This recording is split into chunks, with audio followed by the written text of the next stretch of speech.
स्वागत आहे तुमचं आपल्या एसके फार्ममध्ये अजून एका इन्फॉर्मेटिव्ह व्हिडिओमध्ये। एसके फार्म हे नवीन इन्फॉर्मेटिव्ह व्हिडिओ घेऊन येत असतं, त्यामुळे कोणाला मॉडर्न फार्मिंग आणि मॉडर्न बिझनेस जो स्टार्ट करायचा विचार असेल तर आत्ताच आपल्या चॅनलला सबस्क्राईब करा। तर आजचा व्हिडिओ खूप महत्त्वाचा आहे, कारण बऱ्याच लोकांचा प्रश्न होता आणि बरेच लोक विचारत होते की पोल्ट्री फार्मिंगमध्ये खरंच फायदा आहे का।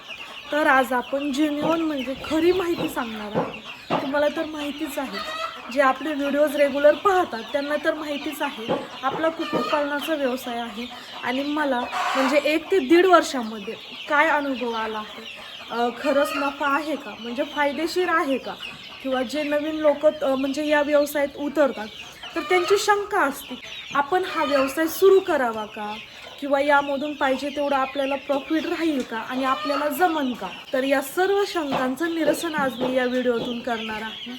म्हणजे 2026 मध्ये चांगला यशस्वी पोल्ट्री फार्म कसा चालू करायचा आणि चालू करायचा का, तर याविषयी आज आपण मनसोक्त गप्पा मारणार आहोत किंवा चर्चा करणार आहोत। त्यामुळे व्हिडिओ शेवटपर्यंत पहा। प्रॅक्टिकल जो अनुभव आला आहे 1 ते 1.5 वर्षामध्ये, म्हणजे 0 पक्षापासून ते 2000 पक्षापर्यंत एकही पक्षी आपण बाहेरच्या हॅचरीमधून किंवा कोणत्या शेतकऱ्याकडून विकत घेतलेलं नाही, स्वतः मी घरी तयार केलेलं आहे। एक नाही एक सगळं मर ॲक्सेप्ट केली, सगळं नुकसान ॲक्सेप्ट करून मी हा निर्णय घेतला आणि या व्यवसायामध्ये उतरले आणि शून्य म्हणजे खरंच 0 पक्षीपासून एकही बाहेरून पक्षी आणला नाही आणि यापासून सुरुवात केली आणि आज त्या आणि सातत्य ठेवलं आणि हार मानली नाही। यामुळेच मी आज इथपर्यंत आहे। काही शेतकऱ्यांचं म्हणणं आहे की या व्यवसायामध्ये जास्त नुकसान होतं किंवा आपलं व्यवस्थापन वगैरे आपल्याकडून सगळं होईल का, तर यामुळे मी हा व्हिडिओ बनवणार आहे। त्यामुळे व्हिडिओ स्किप न करता शेवटपर्यंत बघा।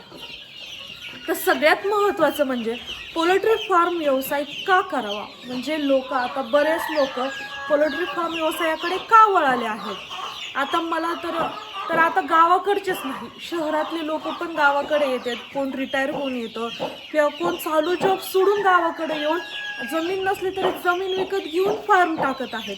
तर याचं कारण काय, ते लोक हा बिझनेस का करतात, किंवा गावाकडचे लोक आजकाल खूप फॉर्ममध्ये आला आहे, म्हणजे गावरान कोंबडी पालन खरं फॉर्ममध्ये आला आहे हा बिझनेस। बरेच लोक कोण पण म्हणजे बरेच नवतरुण पिढी या व्यवसायाकडे वळाले आहेत। तर का, तर पहिली गोष्ट म्हणजे जर आपल्याकडून सगळं व्यवस्थित झालं, व्यवस्थापन चांगलं झालं, आपल्याला त्यांचं चांगलं संगोपन करता आलं, या व्यवसायातून खरंच खूप चांगला प्रॉफिट आपण कमवू शकतो। दुसरं म्हणजे हार्ड काम नाही आहे जास्त, सकाळी 2 तास संध्याकाळी 2 तास दिले तरी आपण हा व्यवसाय चांगला चालू शकतो। थोडं काही किरकोळ काम असेल, विकली वगैरे शेड स्वच्छ करायचं किंवा फवारणी वगैरे थोडंफार काम राहतं, पण सकाळी 2 तास आपले मेन आणि संध्याकाळी 2 तास खाद्य पाणी ठेवायचे, बाकी दिवसभर त्यांच्याकडं म्हणजे त्यांच्या मागं उभं राहायची आपल्याला गरज नाही आहे। आणि दुसरं म्हणजे जागा कमी लागते, जमिनीची जास्त गरज लागत नाही। एक छोट्याशा शेड म्हणजे 1 एकरमध्ये आपण 10 ते म्हणजे 1 एकरमध्ये आपण बऱ्याच खूप मोठ्या पक्ष्यांचा फार्म टाकू शकतो, त्यामुळे जागा पण कमी लागते, प्लस कमी वेळेत जास्त पैसा पण येतो। आणि दुसरं एक बाजू तुम्ही ऐकली आणि दुसरी बाजू म्हणजे पडद्यामागील रहस्य, जे की कोणीच सांगितलं नाही आतापर्यंत। नुकसान आहे, पण कधी, जेव्हा आपलं व्यवस्थापन चांगलं नसेल, म्हणजे आपण कुठेतरी कमी पडत असू, त्यामुळे आपलं इथं नुकसान होतं। 1 ते 2% नुकसान मी तुम्हाला सांगितलं आहे, ते नॅचरल आहे। हे कारण आहे पोल्ट्री व्यवसाय सुरू करण्यामागचं। आणि पण पोल्ट्री व्यवसाय सुरू करायचा आणि त्यानंतर तर म्हणजे फक्त पोल्ट्री व्यवसाय सुरू करायचा आणि त्यात काम करायचं एवढंच नसतं। या व्यवसायामध्ये खूप छोट्या छोट्या गोष्टी असतात, म्हणजे एका लहान बाळाला समजल्याप्रमाणे त्यांना बोलता येत नाही, पहिली गोष्ट म्हणजे त्यांना बोलता येत नाही, सांगता येत नाही। म्हणजे लहान बाळाला कसं आपल्याला न बोलता त्यातलं, म्हणजे एका आईला लहान बाळाचं कसं न बोलता सगळं काही समजतं, त्याप्रमाणे आपल्याला या पक्ष्यांची आई व्हावं लागतं। न सांगता न बोलता आपल्याला त्यांच्या बाह्य अंगावरून सगळ्या गोष्टी समजल्या पाहिजे, हे यामध्ये खूप महत्त्वाचं आहे। सुरुवात करा। तर बऱ्याच लोकांचे मला कमेंट आले, आम्ही सुरू करू, आम्ही काही 500 कोंबड्या सांभाळू, पण विकायच्या कुठं, ते विकणार कशा, त्याला मार्केट काय?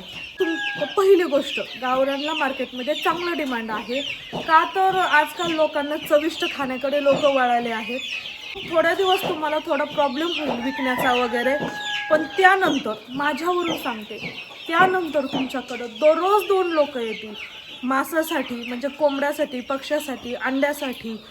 त्यामुळे एवढं काय टेन्शन नाही आहे. म्हणजे विकणार कुठं, सुरू तर करा. विकण्याचे खूप मार्ग आहेत, हॉटेल्स आहेत शेजारी जवळचे, सण आला, सूद आला, आता धुलीवंदन गेलं, असे पोळ्या झाल्यानंतर पण गावाकडं नॉनव्हेज करतात, 1 महिना खात नाहीत आणि नंतर करतात. म्हणजे असे खूप सणासुदीला खूप खूप लोक येतात आणि अंड्याला तर एवढी डिमांड आहे. माझ्याकडं बुकिंग लोक करतात अंडे, 2-2, 3-3 दिवस लोकांची बुकिंग घ्यावी लागते, मला ऑर्डर घ्यावी लागते अंड्यासाठी. म्हणजे सुरुवातीला थोडा प्रॉब्लेम झाला का, तर लोकांना माहिती होऊच तर. आणि मी सुरुवात खूप थोड्यापासून केली ती, म्हणजे 0पासून 2000पर्यंत पोहोचायचं म्हणल्यावर माझी बॅच असायची 100-150 आणि सुरुवात छोट्यापासून केली ती. म्हणजे मी छोटं इन्क्युबेटर घेतलेलं. 2 ते 3 दिवसापूर्वी 5000 कॅपॅसिटीचं इन्क्युबेटर घेतलं आहे. का मी त्यावेळेस मोठं इन्क्युबेटर घेऊ शकत नव्हते का, पण आपल्याला जमेल का, आपल्याला त्यामधलं सगळं व्यवस्थित जुळेल का, तर त्याला लाईट किती लागते, वोल्टेज किती लागतं हे आपल्याकडं तर व्यवस्थित, तर आपल्याला एवढी अंडी भेटतील का, आपल्याकडे हे मशीन व्यवस्थित चालेल का, हे खूप सगळ्या शंका होत्या. आणि सगळ्यात महत्त्वाचं, पक्षी निघाल्यानंतर त्याची व्यवस्थित आपल्याला काळजी घेता येईल का, या सगळ्याचा विचार करून ना मी छोटं इन्क्युबेटर घेतलं. म्हणजे माझ्याकडं आता आहे 400 ते 500 अंड्याचं ते इन्क्युबेटर घेतलं मी. आणि जेवढे अंडे टाकू, आपल्याला सगळ्यांना माहिती, तेवढे काही पक्षी तेवढे काय प्रॉपर 100% रिझल्ट नसतो. म्हणजे 350-400च्या आसपास माझे पक्षी येत होते जेव्हा मी 500 अंडे टाकू. म्हणजे सुरुवात मी थोड्यापासून केली ती, 500च्या आतमधूनच. मग मर पण व्हायची, प्रत्येक बॅच मागं माझे 40 ते 50 पक्षी मरायचे, सरासरी 1 महिन्याचे होऊच तर. कारण तिथं मी कमी पडत होते, मला नॉलेजच नव्हतं त्याचं काय करायचं काय नाही. मग एक हालचालींवर एक दिवस जसा जाईल तसा मला अनुभव येत गेला आणि अनुभवाने मी मोठी झाले.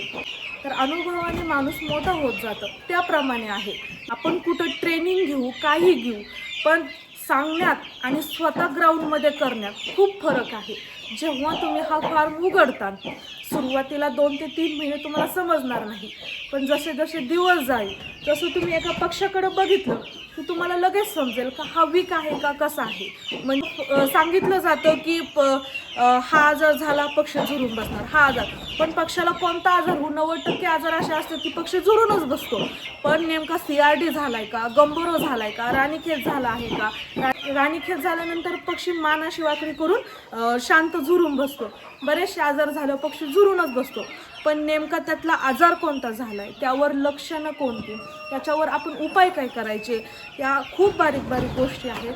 ह्या आपल्याला कुठेही कोणीही प्रॉपर सांगितल्या तरी समजत नाही. जेव्हा आपण फार्म चालवतो, थोडे दिवस जातील, म्हणजे थोड्या दिवसांनी जेव्हा आपल्याला अनुभव येईल, तेव्हा आपल्याला प्रॉपर नॉलेज येईल. आणि त्यावेळी जेव्हा तुम्हाला वाटेल की तुम्ही आता कॅपेबल आहात, म्हणजे माझ्याप्रमाणे आता मला वाटलं मी किती पण पक्षी सांभाळू शकते, मला पूर्ण A to Z यामधली पूर्ण माहिती आहे, मी स्वतःला ओळखलं. आणि तेव्हाच मी हा निर्णय घेतला आणि 5000 कॅपॅसिटी इन्क्युबेटर घेतलं. कारण सुरुवात छोट्यापासून करायची असते, पण ध्येय खूप मोठं ठेवायचं असतं. तर आता आपला हा पक्षी आहे, तुम्ही पक्षाची क्वालिटी बघू शकता. तर काल मला एका दादाने कमेंट केली की माझा पक्षी पंख खाली गाळून मरत आहे झुरू.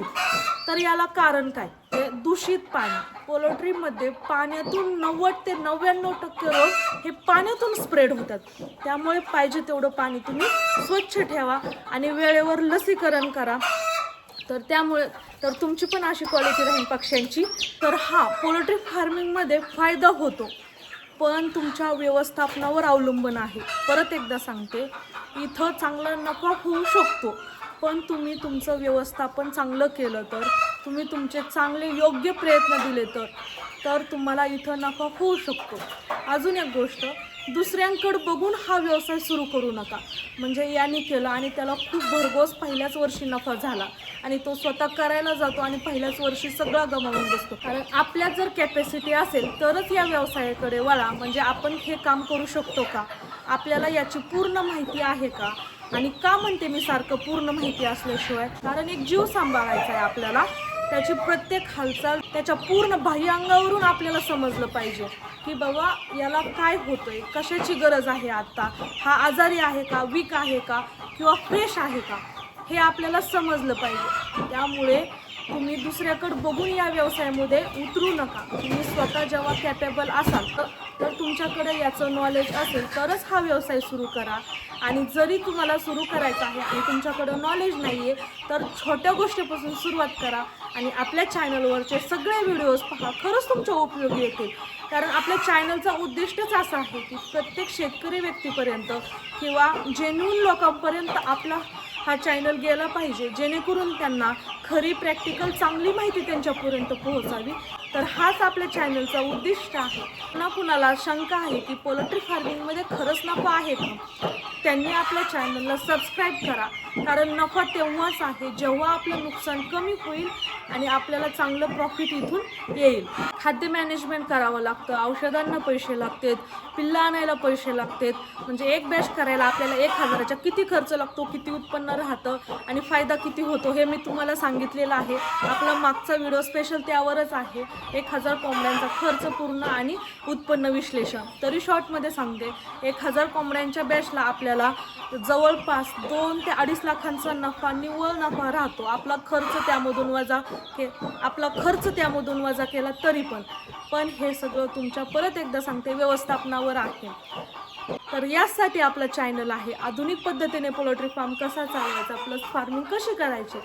जर व्हिडिओ आवडला असेल तर व्हिडिओला लाईक करा, चॅनलला सबस्क्राईब करा आणि काही पॉईंट जर राहिले असतील, तुमच्या काही शंका असतील तर कमेंट बॉक्समध्ये तुम्ही विचारू शकता. तर पुढचा व्हिडिओ तुम्हाला कोणत्या टॉपिकवर पाहिजे आहे हे पण तुम्ही मला कमेंटमध्ये सांगा. भेटूया उद्याच्या नवीन व्हिडिओमध्ये. तोपर्यंत आपल्या चॅनलला सबस्क्राईब करा आणि अशा जेन्युइन लोकांपर्यंत पोहोचवा की ज्यांना 2026मध्ये पोल्ट्री फार्म हा व्यवसाय करायचा आहे आणि त्यांना खूप पैसे कमवायचे. धन्यवाद.